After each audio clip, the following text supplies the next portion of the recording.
Have you ever finished a conversation and replayed it in your head for hours? You think, why didn't I say that? Or maybe you wonder why someone with fewer skills, less experience, or less knowledge somehow walked away with more influence than you. Here's what surprised me. For years, I believed communication was about having the right words. I thought if I could memorize enough techniques, improve my vocabulary, or learn a few clever phrases, people would naturally listen. I was completely wrong. Then I picked up what many people call one of the most influential communication books ever written. I expected a list of speaking tricks. Instead, I found something much more uncomfortable. The book wasn't teaching people how to talk, it was teaching them how to think. And that changed everything. What shocked me most wasn't that the lessons worked. It was how often I realized I had been making conversations about myself without even noticing. If you've ever felt ignored in meetings, awkward in social situations, nervous before speaking, or frustrated because people don't seem to hear what you're really saying, then stay with me, because the biggest lesson isn't waiting at the end of the book. It's waiting in the next conversation you have. Let me ask you something. Have you ever met someone who walks into a room and somehow everyone wants to talk to them? They're not always the funniest person. They're not always the smartest. They're not even the loudest. Yet people naturally trust them. At first, it looks like confidence. But look closer. It's curiosity. That realization hit me harder than I expected. One afternoon, I was having coffee with someone I admired. I walked in prepared to impress them. I had stories ready. I had achievements ready. I wanted to sound interesting. Then something unexpected happened. They barely spoke about themselves. Instead, they asked questions that made me think. Questions nobody had ever asked me before.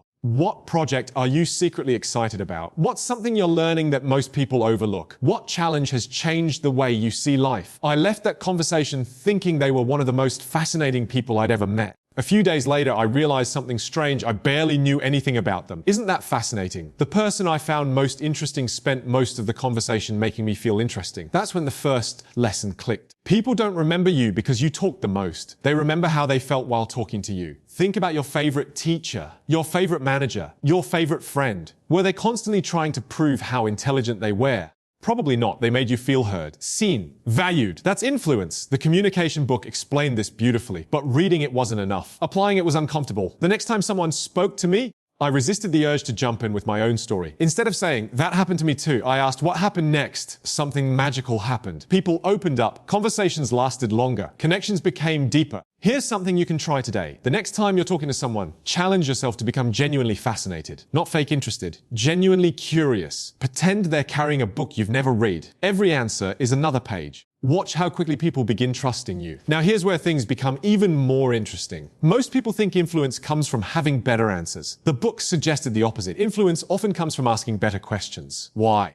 Because questions give ownership. Imagine someone tells you exactly what to do. How do you feel? Probably defensive. Now imagine someone asks, what do you think would happen if you tried this instead? Suddenly your brain starts searching for answers. The idea becomes yours. That's powerful. Think about the best coaches in sports. They don't simply scream instructions. They ask questions that help athletes discover solutions. Parents who ask thoughtful questions often raise children who think independently. Leaders who ask questions create teams that solve problems without waiting for permission. One small shift changes everything. Replace advice with curiosity. Instead of saying, you should try asking, what do you think is stopping you? Instead of saying, here's what I'd do. Ask, fear disappeared for 5 minutes.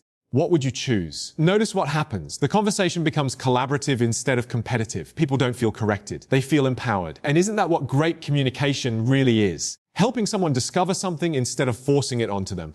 But here's the lesson that challenged my ego the most. The book pointed out that criticism rarely creates lasting change. Now, I know what you're thinking. But people need honest feedback, absolutely. The question is how you deliver it. Imagine someone spills coffee on your shirt, then they immediately point out that your shoes are dirty. You're probably not listening anymore. You're defending yourself. That's exactly what criticism often does. It activates defense instead of reflection. I tested this idea with someone I worked with. Instead of saying, your presentation wasn't engaging, I asked, what part of the presentation do you think connected most with the audience? They answered thoughtfully. Then I asked, if you could improve one section, which would it be? Something remarkable happened. They pointed out the exact weakness I had noticed, except this time they discovered it themselves. People support what they help create. That sentence stayed with me long after I closed the book, and it applies everywhere. Relationships, friendships, business, leadership, even the conversations you have with yourself. Think about how often you criticize yourself. Oh, I'm terrible at speaking. I'm awkward. I always mess this up. Would you speak that way to someone you love? Probably not. So why is your inner voice allowed to bully you? What if instead you asked yourself better questions? What went well today? What did I learn? What's one thing I can improve tomorrow? Notice the difference. One creates shame. The other creates growth. Your internal communication shapes your external communication. Here's another lesson I never expected. People crave appreciation far more than they crave perfection. Read that again. Everyone is chasing appreciation. The cashier, the waiter, your coworker, your partner, your friend, the stranger who opens the door for you. We often assume people already know they're appreciated. Most don't. Think about the last compliment you received, not the polite kind, the genuine one. Didn't it stay with you longer than you expected? That's because sincere appreciation feeds something every human being carries inside. The desire to matter. One afternoon I made a small experiment. Every day for 1 week, I gave one completely genuine compliment. Not about appearance, about effort, about character, about kindness. You explained that really clearly. I admire how patient you were. I noticed how much work you put into this. The reaction surprised me. People smiled differently. They stood a little taller. Some even became emotional. The compliment took 5 seconds. Its impact lasted much longer. Here's the secret. People can detect fake praise almost instantly. But authentic appreciation, that's unforgettable. Start noticing what people do well. Say it out loud. You'll be amazed at how relationships begin to change. Now let me tell you the lesson that transformed the way I see confidence. Before reading the book, I thought confident communicators were fearless.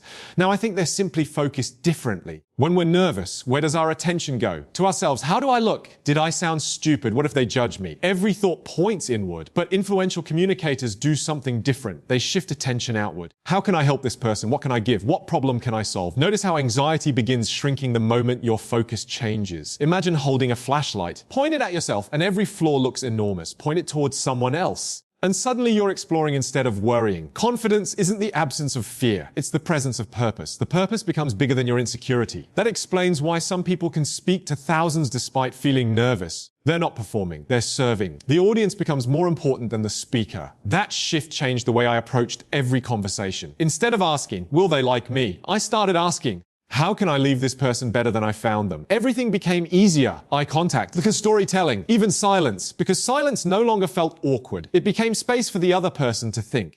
And here's something most people never realize. The strongest communicators aren't trying to win conversations. They're trying to build them. There's a huge difference. Winning creates distance. Building creates connection. Imagine every conversation as building a bridge. Every question adds another plank. Every moment of listening strengthens the structure. Every interruption removes one. Eventually, you decide whether people feel safe crossing that bridge toward you, or whether they stay where they are. That's influence, not manipulation, not persuasion. Connection, and perhaps that's why this communication book has remained influential for so many years. Its greatest lesson isn't about speaking. It's about humanity. It's about understanding that every person you meet is carrying invisible battles, invisible dreams, invisible fears. When you communicate with that awareness, your words become lighter, kinder, more intentional. So the next time you walk into a conversation, don't ask yourself how to sound impressive. Don't worry about having the perfect sentence. Don't chase cleverness. Instead, remember these simple lessons. Make people feel important. Ask better questions than anyone else. Replace criticism with curiosity. Give sincere appreciation whenever you can. Shift your focus from yourself to serving the person in front of you. None of these require a bigger vocabulary.